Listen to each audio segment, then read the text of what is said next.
Hello दोस्तों, मैं JP आनंद math परिवार में आप लोग का स्वागत है। आज हम लोग पाचन तंत्र जो बायोलॉजी के एक महत्वपूर्ण चैप्टर होता है उसके बारे में जानेंगे। अगर आप लोग एएलपी टेक्नीशियन का तैयारी कर रहे हैं तो उसके लिए जो है यह चैप्टर जो है बहुत महत्वपूर्ण भूमिका निभाएगी। तो हम लोग चलते हैं। पहला प्रश्न है, लार किसके पाचन में सहायता होती है? तो लार जो होता है, याद रखना है, स्टार्च के पाचन में जो होता है सहायता करता है। अब लार जो होता है, याद रखना है, ये किस ग्रंथि से निकलता है? तो लार ग्रंथि से निकलता है, या आपको लिखा हुआ रहेगा लाला ग्रंथि। तो लाला ग्रंथि से निकलता है या लाल ग्रंथि से निकलता है, याद रखिएगा। और ये जो होता है मतलब स्टार्च को पचाने का काम करता है। उसके बाद दिया गया है, वसा का पाचन करने वाला लाइपेज नामक एंजाइम किस अंग द्वारा स्रावित होता है? तो याद रखना है, अमाशय द्वारा जो होता है स्रावित होता है, अमाशय द्वारा स्रावित होता है। उसके बाद आगे दिया गया है, लाइपेज द्वारा वसा के जलीय अपघटन के पश्चात क्या प्राप्त होता है? तो लाइपेज के जो है लाइपेज के द्वारा जो है वसा के जब जलीय अपघटन किया जाता है तो वसीय अम्ल और ग्लिसरॉल का जो है प्राप्त होता है। तो याद रखिएगा। उसके बाद है, कौन सा पाचन हार्मोन छोटी आंत से स्रावित होती है? तो छोटी आंत से जो होता है स्रावित, याद रखना है, सिक्रेटिन होता है। तो याद रखना है जो कौन सा पाचन हार्मोन जो होता है छोटी आंत से स्रावित होता है तो सिक्रेटिन होता है। उसके बाद आगे दिया गया प्रश्न, पित्त का संचयन कहाँ होता है? तो पित्त का संचयन जो होता है, याद रखना है, पित्ताशय में होता है, जिसको हम लोग इंग्लिश में क्या बोलते हैं? तो गाल ब्लैडर बोलते हैं। और पित्त का स्रावन जो होता है, याद रखिएगा, यकृत से होता है। अब पित्त का पीएच मान कितना होता है? तो 7.8 होता है। तो याद हो गया होगा आप लोग को। पित्त का संचय कहाँ होता है? तो याद रखना है पित्ताशय में। और पित्त स्रावन या उत्पादन कहाँ से होता है? तो यकृत से। और पित्त का पीएच मान क्या होता है? तो 7.8 होता है। अब पित्त क्या करता है? तो वसीय अम्ल को पायसीकरण कम करने का काम करता है। तो ये भी याद हो गया होगा। उसके बाद देखिए नीचे दिया गया भी है, जो पित्त का निर्माण जो होता है यकृत में होता है। यह वसा को वसीय अम्ल में तोड़कर पाचन करता है। तभी हम तुरंत बोले हैं। उसके बाद अगला प्रश्न है, किस अंग में प्रोटीन का पूर्ण पाचन होता है? तो याद रखना है, प्रोटीन का पूर्ण पाचन जो होता है छोटी आंत में होता है। तो ये भी ध्यान रखना है। आप खाना का भी जो होता है पूर्ण रूप से पाचन जो होता है छोटी आंत में भी होता है। उसके बाद दिया गया है, अमाशय की भित्ति से कौन सा हार्मोन स्रावित होता है? तो अमाशय के भित्ति से जो होता है गैस्ट्रिन नामक हार्मोन जो होता है स्रावित होता है। तो याद हो गया होगा आप लोग को, जो है अमाशय के भित्ति से जो होता है कौन सा हार्मोन स्रावित होता है? तो गैस्ट्रिन नामक हार्मोन स्रावित होता है। इससे ही जो होता है, याद रखना है, HCl अम्ल जो होता है, जिसको हम लोग हाइड्रोक्लोरिक अम्ल कहते हैं, उसका स्रावन होता है। तो याद हो गया होगा। उसके बाद दिया गया है, लार ग्रंथि टाइलिन एंजाइम किस माध्यम से क्रियाशील होता है? तो लार का जो है टाइलिन एंजाइम किस माध्यम से क्रियाशील होता है? तो हल्के अम्लीय माध्यम से। याद रखना है, लार जो होता है ये अम्लीय होता है। तो जो है हल्के अम्लीय माध्यम से जो होता है क्रियाशील होता है। उसके बाद दिया गया है प्रश्न, अमाशय की दीवार का पेशीय संकुचन क्या कहलाता है? तो अमाशय के दीवार जो जब पेशीय संकुचन होता है तो उसको हम क्या कहते हैं? तो कर्माकुंचन कहते हैं। तो याद हो गया होगा, अमाशय के दीवार का जो होता है पेशीय संकुचन क्या कहलाता है? तो कर्माकुंचन कहलाता है। याद रखिएगा, अमाशय जो होता है यू आकार का होता है। हम लोग अमाशय के हुई ना पेट कहते हैं, हिंदी में जो है उसको पेट कहा जाता है, ध्यान रखिएगा। उसके बाद दिया गया है पाचन तंत्र के किस रस में कोलेस्ट्रॉल पाया जाता है। तो पाचन तंत्र के जो है किस रस में जो है कोलेस्ट्रॉल पाया जाता है, तो पीत रस में होता है, याद रखिएगा। और पीत की हम चर्चा कर चुके हैं पीछे।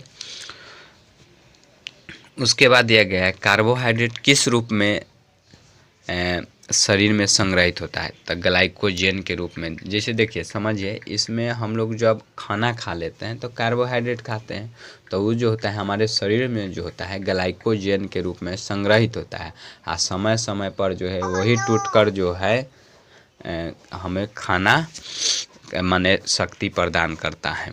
उसके बाद दिया गया है अमाशय में भोजन के जीवाणु को कौन नष्ट करता है, तो याद रखना है अमाशय में जो है भोजन के साथ जो आया हुआ रहता है जीवाणु, उसको नष्ट करने का काम कौन करता है, तो HCl अम्ल करता है।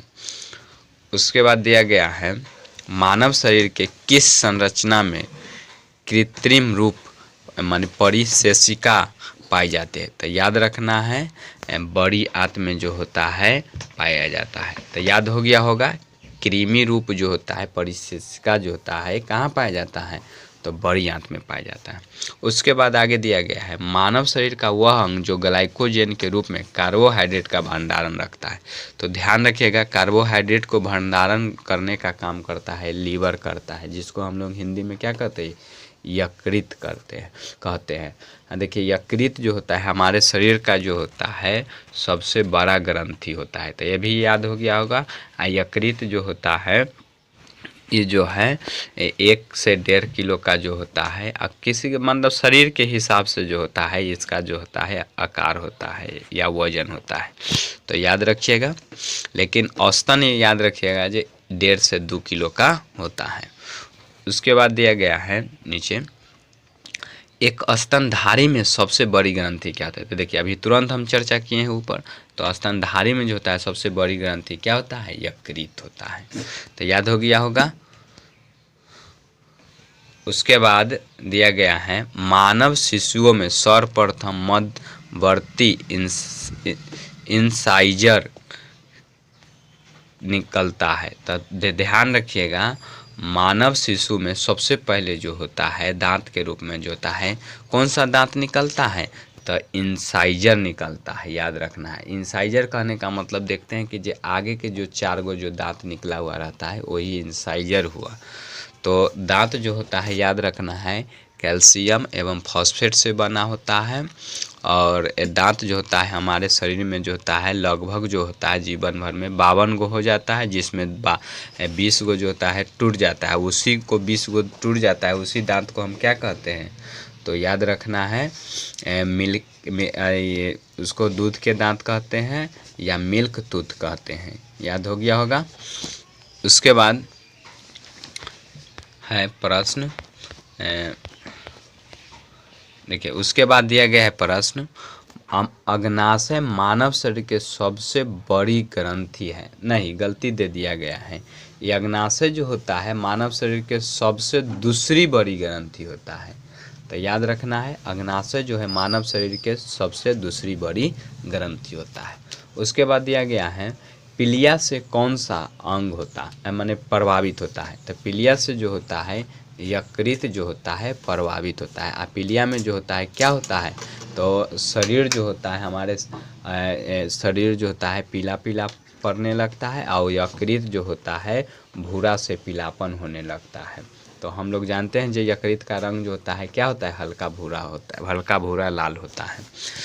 उसके बाद दिया गया है प्रश्न पाचन क्रिया के समय आहारनाल में स्टार्च का अंतिम उत्पाद क्या होता है, तो आहारनाल का अंतिम उत्पाद जो होता है ग्लूकोज होता है। तो पाचन क्रिया के समय आहारनाल में स्टार्च का अंतिम उत्पादन क्या होता है, तो ग्लूकोज होता है। अगर यह वीडियो आप लोग को अच्छा लगता है तो आप लोग दोस्तों के साथ शेयर करें, और नए हैं तो चैनल को सब्सक्राइब करें। तो चलते हैं आगे प्रश्न की ओर। कॉड मछली के यकृत तेल में कौन सा विटामिन पाया जाता है? तो याद रखना है कॉड मछली के तेल यकृत में जो होता है विटामिन ए जो होता है प्रचुर मात्रा में होता है। कभी कभी डी भी देता है, तो याद रखना है कि ए ही होता है। यह मानव शरीर के यकृत में भी जो होता है संचित जो होता है ये विटामिन ए ही रहता है। उसके बाद दिया गया है मम्प्स, गलसुआ, पैरामिक्सो वायरस द्वारा फैलाए जाने वाला बीमारी है जिसमें पैरोटिड ग्रंथि में सूजन, जलन, दर्द होने लगता है। देखिए समझिए, इसमें जो मम्पस जो होता है या गलसुआ या पैरामिक्सो, इसमें जो होता है पैरोटिड ग्रंथि में जो होता है सूजन हो जाता है, जिससे हमें जो है गलसुआ उलसुआ मतलब जो कहने का मतलब गला में जो होता है पैरोटिड ग्रंथि उसका जो है सूजन होने का कारण जो होता है जलन और दर्द होने लगता है। तो किसके कारण? तो याद रखना है मम्पस और गलसुआ या पैरामिक्सो द्वारा। उसके बाद आगे दिया गया है लैंगर-हैंक्स की दीपिका किस अंग में उपस्थित होता है? तो लैंगर-हैंक्स की दीपिका जो होता है अग्नाशय में उपस्थित होता है। याद रखना है लैंगर-हैंक्स के दीपिका से ही जो होता है एक बीटा कोशिका और अल्फा कोशिका और गामा कोशिका का जो होता है स्रावन होता नहीं, डेल्टा कोशिका का स्रावन होता है, गामा का नहीं होता है, सॉरी। तो इसमें जो होता है बीटा कोशिका से जो होता है ये इंसुलिन का स्रावन होता है। तो याद रखना है जब इंसुलिन के कमी जब हो जाता है तो डायबिटीज नामक रोग होता है, जिसको हम लोग हिंदी में क्या कहते हैं? तो मधुमेह कहते हैं। और इंसुलिन के अधिकता स्रावन होने के कारण जो होता है हाइपोग्लाइसेमिया नामक रोग हो जाता है। तो ये भी याद रखना है। तो इंसुलिन के कमी से मधुमेह रोग जो रेलवे में 10 बार पूछा गया है, और उसकी अधिकता से जो होता है हाइपरग्लाइसेमिया होता है।